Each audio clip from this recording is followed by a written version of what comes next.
বাংলাদেশে ভয়াবহ বন্যা আর শেখ হাসিনা ইস্যুর পর এবার সীমান্ত ঘিরেও ভারতের সাথে বাংলাদেশের তীব্র টানাপোড়েন আর উত্তেজনা ছড়িয়ে পড়েছে এমন খবর প্রকাশ করেছে ভারতের বিভিন্ন সংবাদ মাধ্যম।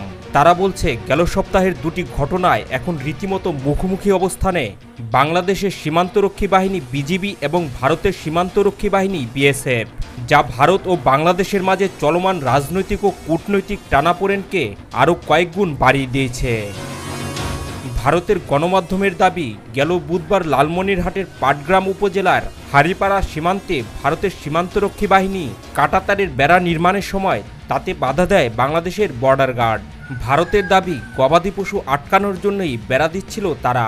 তবে বাংলাদেশের সীমান্তরক্ষী বাহিনী জানিয়েছে, আন্তর্জাতিক সীমান্ত অনুযায়ী শূন্যরেখা থেকে ২০ গজের মধ্যে কোনো স্থাপনা নির্মাণ করা যাবে না। আর বিএসএফের তত্ত্বাবধানে শূন্যরেখাতেই কাঁটাতারের বেড়া নির্মাণের প্রস্তুতি নিচ্ছিল দেশটির শ্রমিকরা। বিষয়টি নজরে এলে বাংলাদেশের বিজিবি বাধা দেয়, আর তাতেই কাজ বন্ধ রাখতে বাধ্য হয় ভারতীয় বাহিনী। পরে ভারতীয় বাহিনীর সদস্যরা ভারী অস্ত্র নিয়ে সীমান্তে অবস্থান নেয়। একই সাথে সীমান্তে বিপুল পরিমাণে কাঁটাতারের বেড়া ও নির্মাণ সামগ্রী এনে রাখে। এর জেরে সেখানে অতিরিক্ত সদস্য মোতায়েন করে সতর্ক নজরদারি বাড়িয়েছে বাংলাদেশের সীমান্তরক্ষী বাহিনী বিজিবি। এর আগে ৫ ভারতীয় নৌ অপারেটর বাংলাদেশের জলসীমায় ঢুকে গেলে তাদের আটক করে বাংলাদেশের সীমান্তরক্ষীরা। তবে যথারীতি ভারতের দাবি, গঙ্গা নদের তীব্র স্রোতের কারণেই নাকি অসাবধানতাবশত বাংলাদেশের ভূখণ্ডে প্রবেশ করেছিল।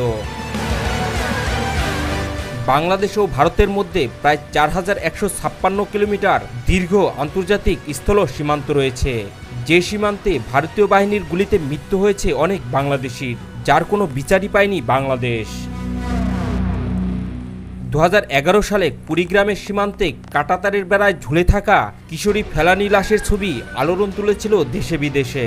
ভারতের সীমান্তরক্ষী বাহিনী বিএসএফ গুলি করে ১৫ বছর বয়সী ফেলানিকে ঝুলিয়ে রেখেছিল কাঁটাতারের বেড়ায়। শুধু ফেলানি নয়, আন্তর্জাতিক সংস্থাগুলো বলছে ২০১৪ থেকে ২৩ পর্যন্ত গত ৯ বছরে সীমান্তে বিএসএফের হাতে ২৪৫ বাংলাদেশি হত্যার ঘটনা ঘটলেও একটি হত্যাকাণ্ডেরও বিচার হয়নি। এসব ব্যাপারে বরাবরই নিশ্চুপ ছিল শেখ হাসিনা সরকার, আর এই বিচারহীনতাই সীমান্ত হত্যাকে উস্কে দিয়েছে বলে মনে করেন বিশ্লেষকরা।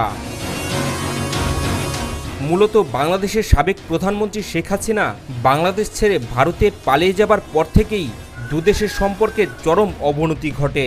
শেখ হাসিনার ভারতপ্রীতি মনোভাবের কারণেই বাংলাদেশের জনগণের মধ্যে তীব্র ভারত বিদ্বেষ জন্ম নিয়েছে এবং তার বহিঃপ্রকাশ ঘটে যাচ্ছে বলে মনে করছেন বিশ্লেষকরা। তারা বলছেন, আর মাথা নত নয়, জবাব দিতে হবে সব অন্যায়ের। আর ভারতের প্রতি বাংলাদেশের এমন মনোভাবের কারণেই সীমান্তে মোদী সরকারের বাহিনী কড়া অবস্থান নিয়েছে। সেক্ষেত্রে বাংলাদেশেরও কড়া অবস্থান নেওয়ার দরকার বলে মনে করছেন বিশ্লেষকরা।